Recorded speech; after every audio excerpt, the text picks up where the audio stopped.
बहुत प्राचीन समय की बात है। एक नगर था जिसका नाम कांचनपुरी था। वहां एक ब्राह्मण रहता था जिसका नाम सुदर्शन था।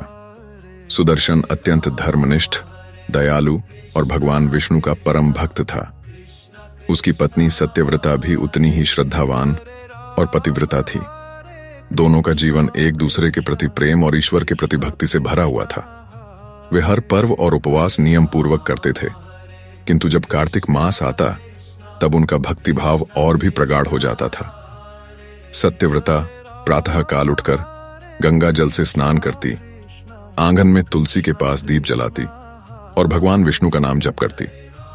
सुदर्शन भी प्रातः ब्रह्म मुहूर्त में उठकर नदी की ओर जाता, ठंडे जल में डुबकी लगाकर अपने पापों का प्रायश्चित करता और कहता, हे माधव, इस कार्तिक स्नान से मेरे शरीर और आत्मा की शुद्धि हो। उनके घर में सदा शांति और प्रसन्नता का वास था।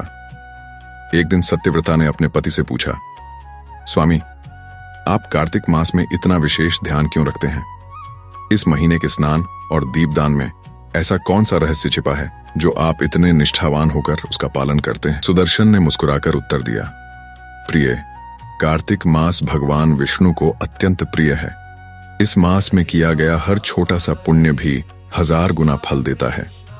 स्वयं देवताओं ने कहा है कि इस महीने में जो व्यक्ति सूर्योदय से पहले स्नान करता है, दीपदान करता है और भगवान का नाम लेता है, वह जीवन के सभी पापों से मुक्त हो जाता है और वैकुंठ धाम को प्राप्त करता है। यह कहकर सुदर्शन ने अपनी पत्नी को एक पुरानी कथा सुनाई जो भगवान विष्णु ने स्वयं ब्रह्मा जी को सुनाई थी।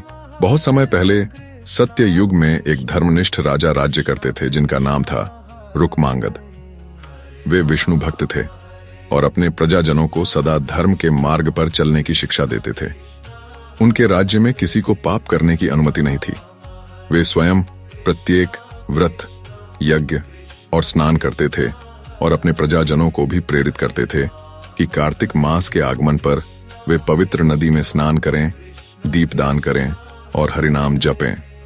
राजा ने अपने राज्य में आदेश दिया था कि कार्तिक मास के दौरान जो व्यक्ति आलस्य या अज्ञानवश स्नान नहीं करेगा वह इस राज्य में रहने योग्य नहीं होगा।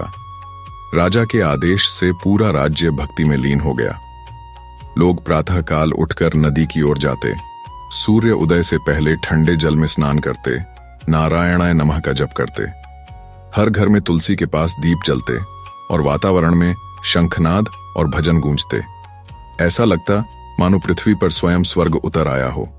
एक दिन स्वर्गलोक में एक अप्सरा जिसका नाम प्रभा था, उसने देवताओं से सुना कि पृथ्वी पर एक ऐसा राजा है जो धर्म पालन में इतना दृढ़ है कि स्वयं देवता भी उसकी प्रशंसा करते हैं। उसने मन में सोचा, चलो देखती हूं यह राजा कितना संयमी और धर्मप्रिय है। यदि मैं अपनी सुंदरता से इसका ध्यान विचलित कर दूं तो इसका धर्म कहां टिकेगा। प्रभा पृथ्वी पर आई और एक सुंदर स्त्री का रूप धारण कर राजा के दरबार में पहुंची। उसने बड़ी विनम्रता से कहा, महाराज, मैं एक यात्री स्त्री हूं, रात के समय रास्ता भटक गई हूं, कृपया मुझे अपने महल में एक रात के लिए आश्रय दें। राजा ने धर्मानुसार उसकी प्रार्थना स्वीकार की और कहा, देवी, यात्री की सहायता करना हमारा धर्म है, तुम्हें भय करने की आवश्यकता नहीं। रात्रि हुई। प्रभा ने अपने रूप और सौंदर्य से राजा को मोहित करने का प्रयास किया। वह धीरे धीरे उनकी ओर बढ़ी और मधुर स्वर में बोली, महाराज, संसार में सुख भोगे बिना कौन टिक सका है? आप तो राजा हैं, समस्त सुखों के स्वामी, फिर आप इतने कठोर नियम क्यों पालते हैं? राजा ने शांत स्वर में उत्तर दिया, देवी, आज कार्तिक मास का पवित्र काल चल रहा है। इस महीने में केवल आत्मसंयम और भक्ति ही जीवन का आभूषण है। इस मास में जो व्यक्ति वासनाओं पर विजय पाता है वही सच्चा विजेता कहलाता है। शरीर के सुख क्षणिक हैं, परंतु आत्मा का सुख अमर है। प्रभा हंसने लगी, महाराज, क्या एक स्नान, एक दीपदान से इतनी शक्ति आ सकती है? राजा मुस्कुरा उठे, हां देवी, यह केवल स्नान नहीं, साधना है। जब कोई मनुष्य ठंडे जल में उतरकर भगवान का नाम लेता है तब उसके भीतर के पाप और विकार जलकर नष्ट हो जाते हैं। वही जल उसे नई चेतना देता है। कार्तिक स्नान से व्यक्ति का मन निर्मल होता है और वही निर्मलता उसे भगवान के निकट ले जाती है। इतना सुनते ही प्रभा के नेत्रों में विस्मय छा गया। तभी आकाश से एक दिव्य वाणी गूंज उठी। हे प्रभा, यह राजा सच्चा धर्मात्मा है। यह कार्तिक स्नान और संयम के बल से स्वयं पर विजय प्राप्त कर चुका है। अब तुम इसका मनोबल न तोड़ो। यह सुनकर प्रभा लज्जित हो गई। उसने अपने दिव्य रूप में आकर राजा को प्रणाम किया और बोली, महाराज, आपकी दृढ़ भक्ति देखकर मैं अभिभूत हूं। आपने मुझ जैसी स्वर्गवासी को भी सिखा दिया कि सच्चा सौंदर्य शरीर में नहीं, आत्मा में होता है। इतना कहकर वह स्वर्ग लौट गई। राजा रुक्मांगद के इस आदर्श से पूरा राज्य प्रेरित हो उठा। हर घर में सुबह से पहले नदी किनारे लोग एकत्र होते, ठंडे जल में डुबकी लगाते और प्रभु का नाम जपते। उस समय आकाश में मंद चांदनी छाई रहती, नदी से हल्की भाप उठती और श्रद्धालु दीपक जलाकर जल में प्रवाहित करते। यह दृश्य इतना पवित्र होता कि देखने वाले का भी मन भक्ति भाव से भर जाता।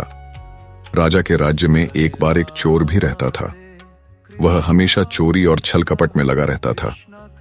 एक दिन कार्तिक मास का पहला दिन था और लोग स्नान करने के लिए नदी की ओर जा रहे थे।